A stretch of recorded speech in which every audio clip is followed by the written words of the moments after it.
So when I was 16 years old, a long, long time ago, I used to work in a gas station. And it wasn't a big fancy one like the Speedway across the street. It was about one-tenth the size of that because I lived in a really, really, really small town. And, we didn't have a convenience store. We had a candy counter, a pop machine, and a Mr. Coffee pot, and that was it. And we had some garage spaces next to it, 3 of them, where you could get your oil changed or tires fixed, stuff like that. And every once in a while, I would be there after school, working until closing at about 8 o'clock at night. And you can imagine in a really, really small town at that hour, not a lot of people are coming to buy gas. So it got pretty boring at night. But every once in a while I was there in the evening, our town police officer, Officer White, and we only had one, would stop in while he was on duty, and he would buy a can of Coke out of the pop machine, and then he would stay and chat for a while, usually around a half hour or so, or until I had to lock the doors. And as I can remember, he was a Vietnam War veteran. He was a police officer in Lansing for a while. And then he said he moved up there to get away from it all. And when people tell me they moved up there to get away from it all, I wonder if they really realized how far they were really going. Because that's like when you get to the middle of nowhere, you go a little further, that's where I grew up. So he went up there to get away from it all. And when I worked at night, it got to the point where I kind of looked forward to him coming in and sharing a pop with him and listening to his stories.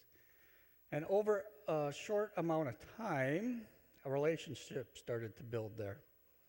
And it was very natural, very simple, not complicated at all. And I think the reason it developed were a couple things. One, we were really present to one another. There were no distractions. There certainly were no people. It was just him and I. There were no cell phones back then. There were no TVs hanging around the gas station blaring. There was no radio on. It was just me and him. So we were really present to one another. And because we were present to one another, we could really listen to one another. And sometimes, to form a relationship or start one, all you really need to do is listen. Really listening is an act of love. And because we could listen to one another, we grew to understand and respect one another so that we could just be ourselves. We didn't have to worry that one was judging the other. We just respected each other for who we were right then and there.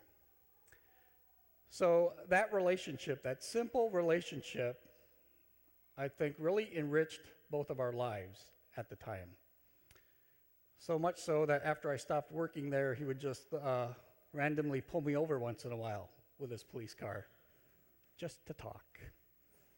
When I got home, my dad would just say, "You get pulled over more than anybody in this town. What's going on?" But it was just to talk. We had that relationship.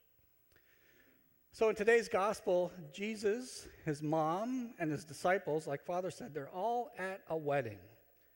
And there's a lot going on in this reading, and we've heard this reading a lot, and we could talk about, the miracle of the water turning into wine. We could talk about Mary and how she told the servers to do what Jesus tells them to do and how all that stuff applies to our life. But this time, I want you just to think about all of the different relationships that were there, that were present right at that moment.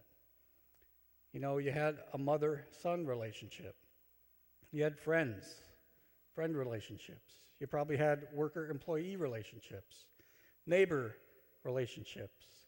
You had a teacher-disciple relationship. You had family relationships. You had a bride and groom relationship. And with this event, a new one was created. It was the Messiah-disciple relationship. Remember at the end it says Jesus' disciples began to believe in him, believe that he was the Messiah. So his mom was not just mother-son relationship anymore. She was his disciple too. So he had all these relationships happening right there at that one event. All different, but all of them, I think, were very important.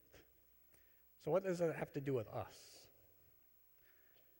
In all of our lives, we know that we have many, many, many relationships. And they're all different, but they're important. You know, when young engineers came to our group in GM, I would always kind of coach them a little bit and say, you know what? The work you're going to do, guess what? It's work. That's why you get paid for it, because it's work.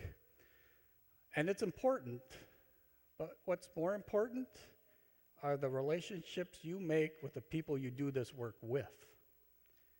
Because guess what? The work's going to end someday. The project will be done. But those relationships, they can go on. And we grow in good relationships. And in good relationships, we can do things that are just impossible for us to do alone. You know, we can grow closer to one another. We can grow as a disciple of Jesus in these good relationships. So good relationships bring richness and meaning to our lives. But I don't think sometimes they don't last forever, right? Like the video said, sometimes they grow cold. And we have to do something if we want to renew them. So there was another man I worked with at GM my last 5 years there, and what I liked about him was he was a real stickler for details. What I didn't like about him was he was a real stickler for details, because I'm not. I hate him. And I think that kind of frustrated him once in a while. So emails would go back and forth, and you know how it is. You can't really tell the tone of the person writing the email. And it seemed like they were getting a little harsh. And I didn't want him to misunderstand me. So I thought, you know what? I better just go visit him. So I started to visit him on a regular basis in his office, and something happened. Our relationship, it grew. And I think it was for the same reason the relationship grew with Officer White. One, we were present to each other. We weren't behind our keyboards and our monitors and our cell phones. We were sitting face to face. And because we were present, guess what? We could listen. We could really listen to one another. And because we listened, we could understand and respect one another. So our relationship grew. It was better than it was before. Then something happened.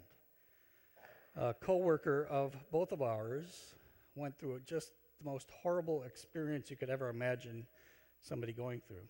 It was so bad it made it on TV, like Forensic Files or one of those crime shows.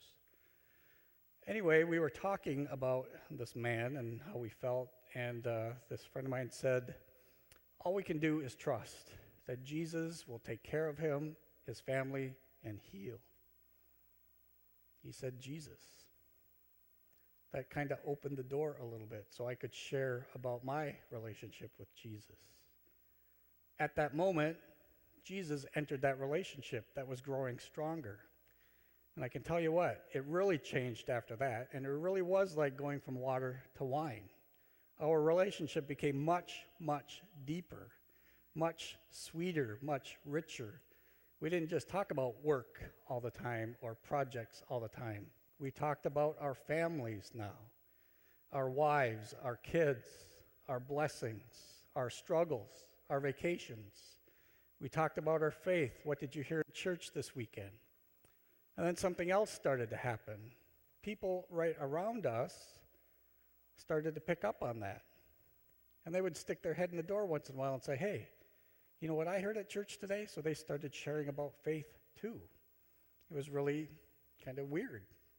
And then when we would go to meetings, you could sense the people in the room just relax for a moment because our relationship had become joyful. We had fun together. We loved one another. They were feeling that joy, sensing that joy, and not just the stress of a meeting. So these relationships, these good relationships, can add richness. They can add meaning to our lives, but I think it all starts with our relationship with Jesus. And our role in that relationship is to know him, to know how much he loves me, loves us, and to respond to it. And the only way we respond is with love. And there are places we can go to be with him. Scripture is where I met Jesus. Nature is a place we can meet him.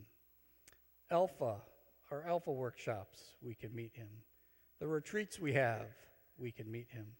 Encounter on Fridays, first Fridays of the month, we can meet him. In the Adoration Chapel, these are all places where we can go that help us push the distractions away so we can, guess what? Be present. Just him and us. And if we're present, guess what? We can listen, just like the other relationships. And when we listen to him, we can understand and know how much he loves us. And then we can respond to that love. And that is the love right there that we can take into every single relationship we have, and it will change it. We will treat people with patience and kindness and generosity.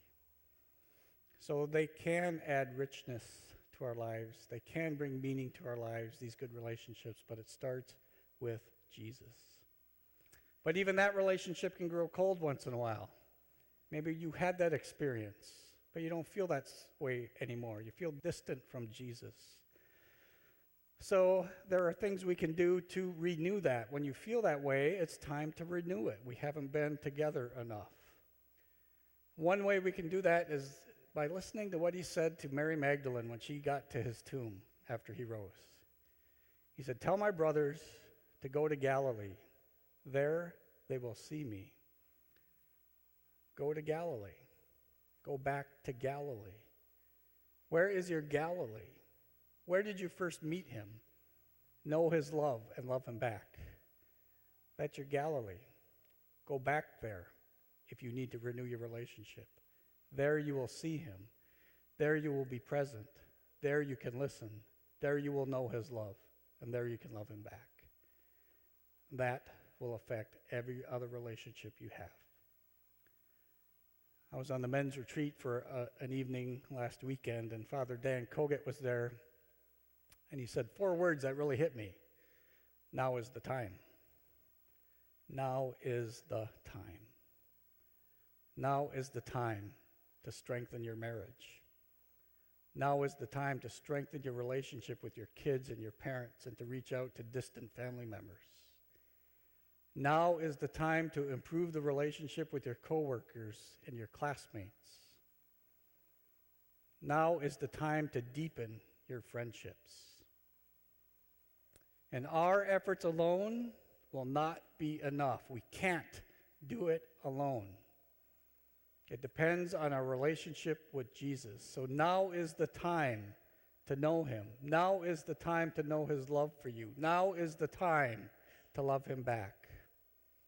Now is the time for us as missionary disciples to take that love and change our world one relationship at a time.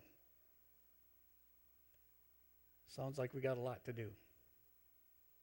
So we better get going.